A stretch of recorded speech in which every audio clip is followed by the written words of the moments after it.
ఈరోజు నువ్వు శ్రమ పడుతున్నావు, బాధపడుతున్నావా? వాళ్ళు వీళ్ళు నన్ను అప్రచేస్తున్నారండి, అసలు నాకు స్వేచ్ఛ లేదండి, స్వాతంత్రం లేదండి, మాట్లాడడానికి కూడా నన్ను పరిగణనలకు తీసుకోవట్లేదండి, నా జీవితం అంతా శ్రమల గుండానే వెళుతున్నాను అంటే జాగ్రత్తగా విను దేవుని బిడ్డ. దేవునికి నీ జీవితం అప్పగించుకున్నప్పుడు, ప్రభువుకి నీ జీవితం అప్పగించినప్పుడు ఆ శ్రమ నిన్ను బ్రేక్ చేయడానికి రాలా, ఆ శ్రమ నిన్ను అణిచివేయడానికో నిన్ను పాతాళానికి అదిమి పెట్టేయడానికో రాలా.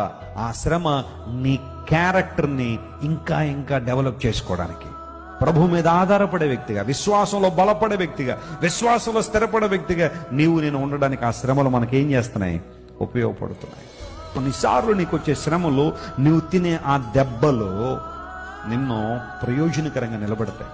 బాధపడద్దు, నాకే కష్టాలండి, నాకే శ్రమలండి, నాకే ఈ భయంకర పరిస్థితులండి అని అధైర్యపడిపోవద్దు, విసుగు చెందొద్దు. సహించు, భరించు, స్తుతించు.